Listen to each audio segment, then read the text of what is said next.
김재원 전 최고위원 모시겠습니다. 어서 오세요. 안녕하세요. 예, 고생 많으십니다. 그 사이에 살이 좀 빠진 것 같기도 하고. 부었습니다. 부었어요. 도와주십시오, 여러분. 열심히 하겠습니다. 근데 제가 총괄본부장으로 알고 모셨는데 조금 이제 위치가 바뀌었습니까? 아니 아직까지 바뀌지는 않았는데 오늘 네. 이제 장동혁 의원이 합류를 하기로 했어요. 아 그래요? 그래서 장동혁 의원이 와주시면 네. 저는 뭐 삼선 의원이고 온갖 일을 다 해봤지만 그러나 이 선거에는 현역 국회의원이 굉장히 중요하거든요. 네. 사실 원외 저 같은 사람 100명보다 초선 현역 국회의원 한 명이 더 위력이 있어요. 네. 그래서 원하는 자리는 뭐든지 내주겠다고 저는 뭐 아무것도 안 해도 된다. 그러나 어차피 제가 또 미디어 홍보 쪽은 제가 해야 될 것 같아서 미디어 네. 공보하고 미디어 분야는 다시 총괄본부장을 맡아야 될 것 같은데 전체 총괄본부장을 장동혁 의원에게 내줄 생각으로 네. 설득을 했고 그렇게 될 것 같습니다. 아 그렇군요. 네. 그 장동혁 최고위원이 그 김문수 캠프에 합류한다는 얘기는 이번 주 초부터 여의도에서 돌았는데 네. 조금 늦춰져서 뭐 좀 이상하다, 기류가 좀 변했나 그랬는데 결국은 합류하는군요. 이제 그 마음 정리하기도 좀 시간이 필요하고 네. 장동혁 최고위원의 경우에 저하고 최고위원을 같이 했는데 네. 최고위원에 당선될 때는 한동훈의 그 소울메이트 그게 예. 포스터에 같이 부호였거든요. 그런데 이제 정반대의 입장 탄핵이나 계엄이나 탄핵 부분의 정반대 입장을 거쳐서 김문수 후보까지 오기까지 내적인 좀 어떤 마음의 정리가 필요했을 정리 겁니다. 시간이 좀 필요했군요. 네, 사실 그렇기 때문에 그렇기 때문에 더 용기 있는 분이고요. 그렇게 그렇습니다. 생각하고 있습니다. 예. 지금 이제 언론은 아무래도 지금 우리 김재원 그 최고위원이 말씀하신 대로 현역 의원 중심으로 자꾸 뉴스를 만들잖아요. 네. 그러다 보니까 이 홍준표 캠프에 뭐 현역 의원이 누구누구 갔다 네, 막 네. 이런 보도들이 주로 되고 네. 또 나경원 후보 캠프에도 현역 의원들이 네. 또 갔잖아요. 네. 그런데 김문수 후보 쪽에는 뭐 현역 의원이 뭐 아직 한 명도 없다. 뭐 이게 또 이 사실 후보 입장에서는 이 굉장히 부정적인 얘기가 될 수 있는데 그렇죠. 지금 현역 의원들이 그래도 많이 합류한 것 같아요. 한 60여 명 정도가 네. 그 후원을 하고 있고 네. 그 중에 이제 오늘 장동혁 의원이 합류를 하면 장동혁 의원을 총괄 선대본부장으로 모시고 박수영 의원이 정책통이니까 정책총괄 네. 본부장을 맡고 그다음에 엄태웅 의원이 네. 충청북도 제천 출신인데 조직총괄 본부장을 맡고요. 네. 그리고 박민식 전 장관 법제처장 참 국가보훈처 장관을 보훈처 지내고 장관이죠. 예. 그리고 재선 의원 출신인데 이 박민식 장관이 이제 전략기획본부장을 맡고 그렇게 전부 현역 내지 정치인들 좀 경력 있는 정치인 중심으로 바꾸고 있습니다. 이제 좀 캠프가 네, 그리고 특보단장은 김성교 의원.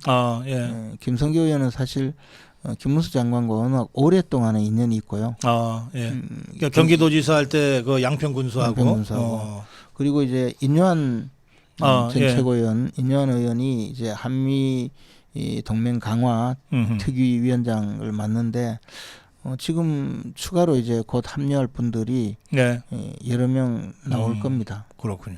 지금 여러 그 현역 의원들을 쭉 이제 말씀하셨는데 그 중에 엄태영 의원요. 네. 저하고는 오랜 친구 사이인데 네. 그래서 알아요. 엄태영이 가는 데가 꼭 이기더라고. 그리고 뚝심이 있고 제가 굉장히 그 마음으로 좋아하는 분인데 예. 제가 그냥 보통 현역 의원들이 선대본부에 이름을 올리더라도 사무실에 첫날 한번 나타나고 잘 나타나지 않거든요. 예. 보통의 경우에. 보통 그렇죠. 근데 박수영 의원은 정책총괄을 맡으니까 당장에 오늘부터 그 매일 9시 되면 정책 발표를 한다. 아하. 후보가 못하면 내가 한다. 네. 그리고 이를 위해서 7시 반에 팀장 회의를 한다. 아하. 하면서 나는 상주할 거다. 그래서 확 휘어잡는데 정말 열정이 고맙기가 눈물이 나고요. 네. 엄태웅 의원은 당장에 부본부장 2명 임명해서 얘들을 통해서 내가 다 지휘하겠다. 네. 날 따라라. 뭐 이러는데 그것도 참 고맙죠. 그래요. 예. 엄태웅 의원은 아주 조직은 기가 막히게 잘해요. 네. 자, 그런데 우선 그 두 가지 먼저 박수영 의원 말씀하셨으니까 박수영 의원이 그 국민의힘 국회의원 54명 네. 의 그 연판장을 받았다. 다 1대1 접촉을 해서 받았다고 하면서 네. 한덕수 권한대행의 출마를 촉구하는 연판장이었거든요. 그래서 그 박수영 의원이 김문수 후보 캠프에 합류한 것을 두고 김문수 한덕수 단일화의 길이 열렸다 이런 그 평가들이 많더라고요. 이 단일화라는 거는요. 네. 사실 우선 한덕수 총리와의 단일화 문제는 굉장히 깊게 생각해 볼 필요가 있습니다. 이게 지금 우리 보수 진영 전체가 약간 의기소침해져 있거든요. 네. 보통 우리 당의 후보들 어느 누구도 이재명을 이기는 후보가 없도록 1대1 대결을 해도 그렇게 여론조사가 나오거든요. 네. 저는 실제 우리 당의 후보가 결정되면 이 판돈 뒤집힐 거라고 당연하죠. 예상합니다. 예. 그렇지만 이게 지금 상황은 우리 당은 후보들이 여러 명이고 네. 또 그동안에 대선을 준비해 오질 않았어요. 탄핵이라는 그럼요. 돌발 상황이 예. 있기 전까지는. 네. 그래서 뭐 대선 잠룡이다 하고 좀 거론되던 분은 오세훈 시장인데 홍준표 시장은 자가발전 성향이었고 그런데 그분들이 전부 그 시장으로서 있었고 시장 역할에 충실하고 또 현직 대통령 밑에서 막 열심히 활동할 수 없잖아요. 그러니까 1대1 대결에서도 여론조사 결과 낮은 게 지극히 정상입니다. 네. 근데 보수 진영에서는 우리 당 후보로는 경쟁력이 없지 않느냐 이런 생각을 가지니까 여론조사 전화도 잘 안 받고 이러니까 낮아지거든요. 네. 그런데 실제 이것이 이 경쟁력을 갖추려면 보수 진영 전체가 단결해서 일치 단결해서 대항한다면 네. 뭐 이재명 정도는 그냥 아무것도 아니거든요. 그런 상황이기 때문에 우리는 모든 제반 세력을 다 통합하자. 더 나가서 네. 뭐 이낙연 저쪽까지도 통합하자 이런 입장이란 말입니다. 그런데 정작 가장 강력한 후보로 지금 거론되는 분이 한덕수 총리가 돼 있어요. 예. 근데 이 한덕수 총리와의 단일화 문제는 한덕수 총리가 나올 수 있는 경우는 무소속이니까 그러면 네. 우리 당 후보로 김문수 후보가 선출이 되면 김문수 후보와 무소속으로 한덕수 총리와 어떤 방식을 통해서든 네. 이 단일화를 해야 되거든요. 그 단일화 과정이 근데 한덕수 총리는 5월 4일 이전에 그 총리직을 사퇴해야 되고 그렇죠. 예. 우리 당은 5월 3일 날 선출하거든요. 네. 그러면 선출되는 걸 보고 만약에 사퇴했다 하더라도 후보 등록 기간이 한 일주일 남아 있어요. 그 사이에 단일화를 했다 하더라도 한덕수 총리는 그래서 한덕수 총리가 후보가 됐다면 우리 당 후보는 스스로 후보로 등록하지를 말아야 돼요. 예. 그럼 우리 당이 후보를 못 낸 정당이 되고 직접적으로는 무소속 후보를 예. 지원할 아무런 근거가 없어요. 아하. 예를 들어 선거 비용을 지원한다든가 법적으로? 뭐 이런 예. 게 없어요.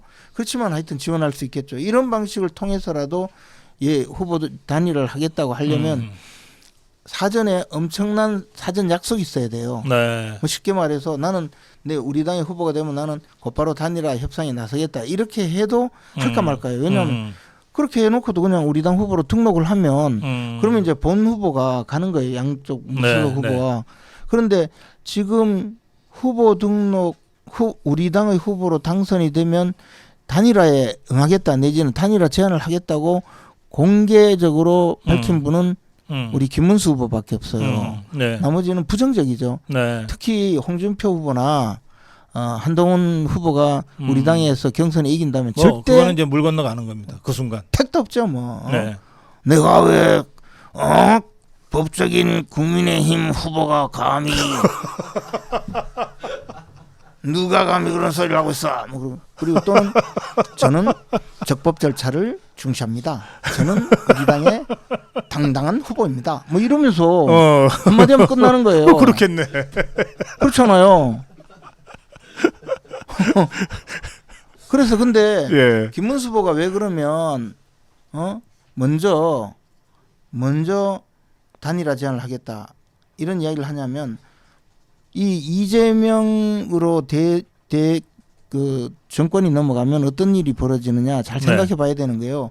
지금 국회 권력만 갖고 있어도 막 완전히 나라를 쑥밭으로 만들었잖아요. 근데 행정부 권력을 가져보십시오. 어떤 일이 벌어지는지.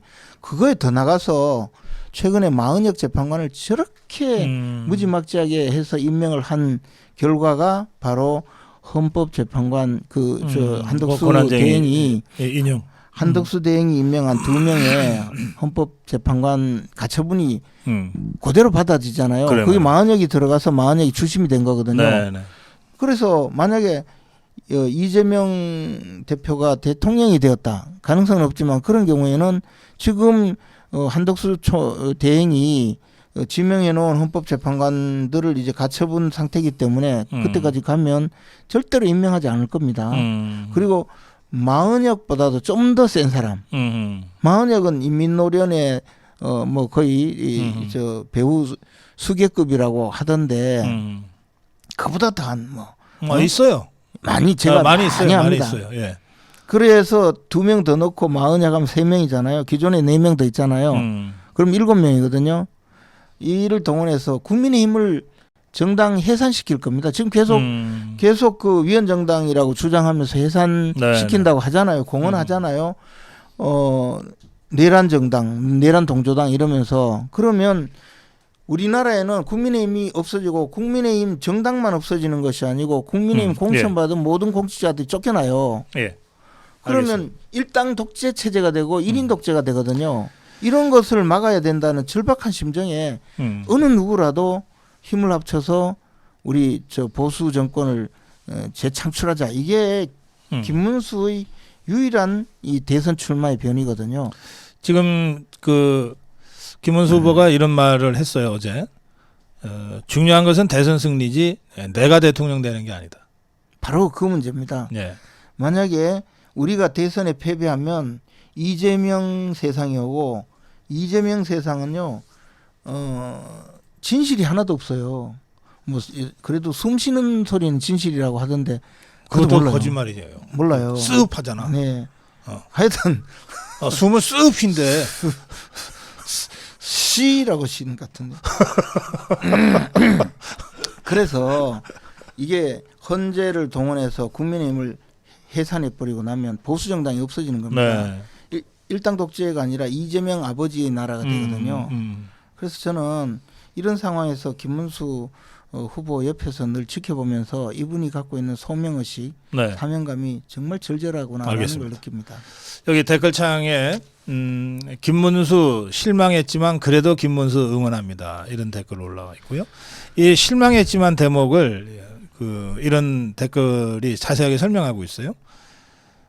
김문수가 말 실수를 하면서 근데 뼈저리게 깨달았을 것임. 논조가 조금씩 바뀌고 있음 그랬는데 저게 뭐냐면 계엄 관련된 발언이었어요. 그래서 근데 그에 대해 제가 책임이 좀 있어서 조금 네. 말씀 좀 드리려고요. 네, 그러세요. 제가 또 잘 알고 있지 않습니까? 사실 우리가 그 대변인들이 그때 존재했으면 그때 대변인이 없었어요. 그 대변인들이 존재했으면 그에 대해서 곧바로 해명이 나가고 했어야 되는데 네. 그게 제가 정말 통탄을 하고 있는데 김문수 후보께서 계엄 선포를 반대한다. 내가 국무회의에 만약에 참석을 했더라면 들어누워서라도 막았을 것이다. 이렇게 말해서 굉장히 분노를 샀는데 네. 그 이야기는 뭐냐면 김문수 후보가 보기에는 윤석열 대통령이 비상계엄을 선포한 목적이 이 과거에 그 신군부의 비상계엄이나 또는 박정희 대통령의 비상계엄하고는 좀 다르지 않느냐. 다르죠. 비상계엄은요 그 선포 지역을 군정을 실시하는 겁니다. 군정. 네. 그래서 행정권하고 사법권을 완전히 그 정지시키고 계엄사령관이 전부 행사하는 거거든요. 대통령 계엄사령관 대통령 권한을 계엄사령관이 행사하는 거예요. 근데 어디를 봐도 군정을 할 것도 아닌데 군정을 하려고 한 거 아니다 이거. 그런 흔적도 없다. 그런데 왜 비상계엄을 선포해서 대통령께서 구속도 되고 탄핵까지 당하느냐. 자기는 이걸 생각하면 막 그 자다가도 벌떡 일어난다는 거예요. 예. 그런 상황이기 때문에 그리고 국회에서 한번 그 이야기 하셨잖아요. 비상계엄 왜 반대하느냐 하니까 아니 박정희 대통령이나 전두환 대통령은 군 출신이다가 군을 완전히 장악하고 있었다. 근데 윤 대통령이 뭐 대통령이라 해도 군인들이 그래 마음대로 되냐? 군도 장악 못하고 그러면서 군정 실시할 것도 아닌데 굳이 왜 비상계엄을 선포해서 이렇게 비판을 받고 재판을 받느냐 그 이야기를 했거든요. 네. 구속도 되고 그래서 이제 그런 안타까운 마음에 내가 있었으면 이걸 못하게 막아가지고 잘 되게 했을 텐데 내가 왜 그날 없었던 거 그 안타까운 마음인데 이것을 이제 일반적으로 다른 놈들처럼 이게 비상계엄이 내란이고 내란을 하고 뭐 해서 뭐 쿠데타니 어쩌고 하는 거에 동조한 것처럼 그렇게 돼버린 거죠. 예. 이거 초점이 전혀 달라요. 그렇군요. 그래서 어제 한국일보 인터뷰에서는 김문수 후보가 이렇게 얘기했어요. 비상계엄을 잘했다고 생각하냐 잘못했다고 생각하냐는 질문에 대해서 네. 비상계엄은 불가피했다고 생각합니다. 이렇게 답변을 하더라고요. 근데 사실 뭐 제가 윤 대통령께 여쭤보면서 제가 그랬는데 불가피한 건 아니고 저는 안 하셔도 됐는데 아니 너무 현실을 이 일거에 해결하려고 그 정상적인 지금 그냥 입법 절차나 국회의 절차로는 안 되니까 네. 이게 비상대권이라는 대통령의 고유 권한을 동원해서 해보겠다고 하셨는데 막 그 점에 대해서 저는 준비 부족이라고 봐요. 그리고 국민에 대해서 설득 부족이고 그래서 저는 비상계엄 선포하신 거는 지금도 아마 내가 있었어도 말렸을 텐데 제가 대통령 만나 뵀거든요. 만나 뵈서 아니 왜 하셨냐고 제가 오히려 그 이야기도 했어요. 그러면서 또 일각에서 그래도 또 너무 화내실까 봐 사람들은요. 하시려면 좀 제대로 하시지. 그렇게 이야기하십니다. 이러면 그러면 좀 마음이 좀 풀죠. 그런 사람들 많잖아요. 저는 여러 면에서 대통령께서 탄핵을 받으신 거는 너무나 억울하고 말도 안 되는 일이지만 비상계엄을 선포하신다면 저도 말렸을 거예요. 솔직히 이야기해서. 알겠습니다. 예. 예. 어쨌든 김문수 후보는 이 비상계엄에 대해서는 불가피했다. 그런데 내가 국무회의에 있었다면은 그 방법 말고 뭔가 좀 너무 리스크가 크니까 아니 다른 방법으로 제가 대통령께 말씀드렸어요. 제 같으면 위헌정당 해산 제소를 하겠다. 그거는 옛날에 박근혜 대통령 통진당 해산할 때처럼 그래놓고 싸웠으면 그러니까 뭔가 그런 방법으로 했으면 하는 안타까운 심정이 마음에 좀 잘못 전달되는 바람에 아니, 마치 그러니까 그걸 막아야 됐는데 내가 막 들어누워서라도 막아야 됐는데 하는 마음을 갖고 있거든요. 근데 이제 좀 낚인다 하잖아요. 좀 낚인 거죠. 그래서 제가 가슴을 치고 있습니다. 죄송합니다. 혹시 마음 불편하셨으면 죄송합니다. 그렇더라도 우리 김문수 후보는요 굉장히 순수하고 정말 순수한 꼰대이자 순수한 국민 아재죠. 유능한 사기꾼 이재명과는 다릅니다. 아니 국민 여러분 유능한 사기꾼을 뽑아놓으면 얼마나 위험한지 압니까? 그 순수한 꼰대 국민 아재 거짓말도 안 하잖아요. 훨씬 낫잖아요. 미우신 분들은 그게 좀 저는 김문수 후보하고 한 40년 인연인데 거짓말을 안 하는 게 아니라 이 사람은 거짓말을 못 하는 사람이에요. 아니 제가 그러죠. 아니 이건 좀 이래 좀 이야기합시다. 그러면 이래요. 확 들어. 근데 그게 아니잖아. 아니긴 뭐가 아닙니까? 그래요 표가 되죠. 표 된다고 그래 함부로 이야기하면 되나? 이재명 대표한테 이야기하면 해놓고도 숨소리야 이렇게 얘기할 수 있는데. 자, 지금 중요한 거는 우리 자유파가 승리하는 겁니다.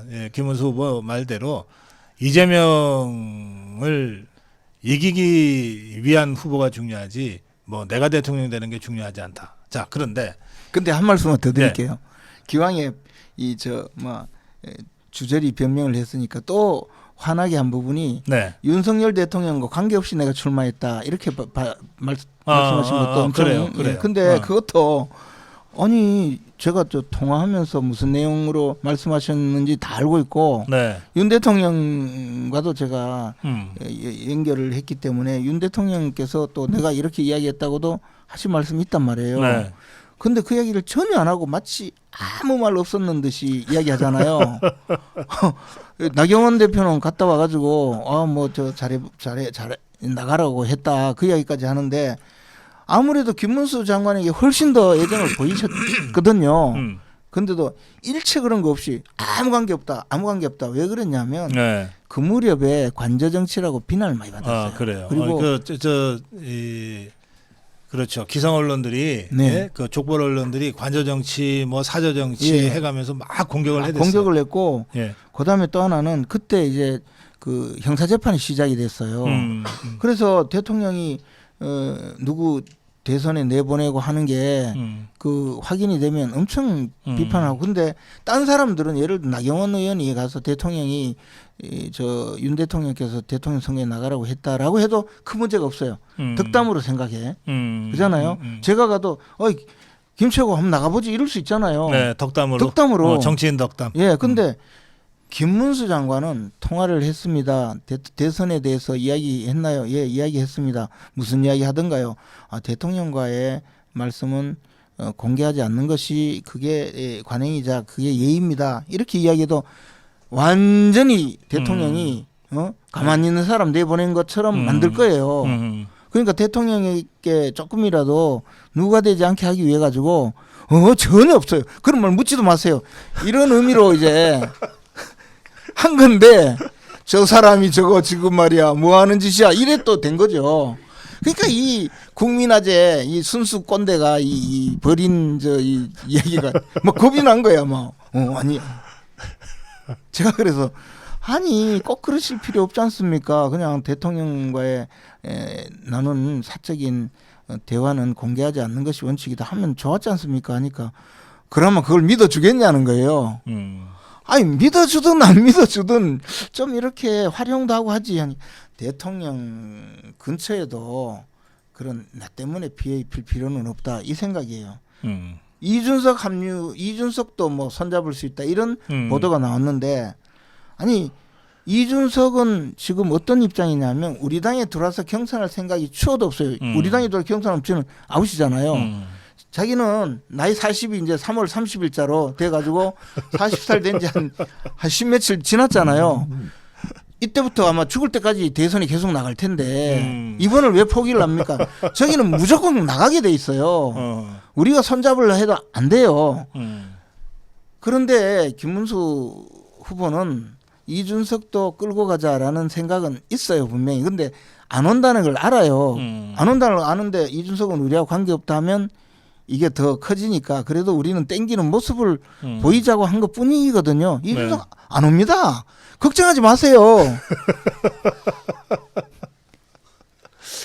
근데 네. 그거 너무 막 하셔가지고 이준석이하고 손을 잡는다고 이준석하고 손 잡는 놈은 한동훈이하고 손 잡는 놈보다 더 나쁜 놈이다 이거예요. 아이고 저도 그래 생각합니다. 당연히 이준석 절대 안 됩니다. 저기 성대모사 한 번 더 해달라고 그러는데 홍준표 내가 당의 대통령 후보인데 감히 무소속하고 무슨 말을 썩는단 말인가? 야, 아니 혹시 연습하세요? 아니요. 아니 한동훈이도 저는 우리 당의 당헌 당규에서 합법적으로 선출된 국민의힘 후보입니다. 다른 말씀하시는 것은 전부 사적인 대화에 불과합니다. 딱 그렇게 될 것 같아. 예, 마무리 한 말씀 부탁합니다. 특히 우리 고성국 TV 시청하시는 많은 우리 자유우파의 동지 여러분, 제가 우리 김문수 후보의 몇 말씀이 잘못 전달되어서 너무나 가슴 아파하시는 거 잘 알고 있습니다. 제가 불찰입니다. 제가 총괄선대본부장으로서 이 문제를 정말 잘 수습할 수 있었음에도 불구하고 당시 대통령 선거에 출마한 김문수 후보 주변에 인력이라든가 이런 서포트할 여러 가지 시스템이 되지 않아서 막 그 진심을 제대로 전달하지 못했습니다. 김문수 후보는 정말 진실하고 순수한 사람입니다. 여러분과 함께하고 있습니다. 혹시라도 노여움 마음이 아직도 남아 계시는 분들이 있으시다면 저를 꾸짖어 주시고, 제가 잘못한 것이니까 김문수만은 버리지 마시고 김문수는 꼭 안아주십시오. 그래서 저 무도한 이재명 단칼에 베고 오겠습니다. 꼭 용서해 주십시오. 예, 김문수 후보 캠프에서 총괄본부장을 오늘까지는 하고 있습니다. 예, 김재원 전 최고위원과의 대담 여기서 마무리하고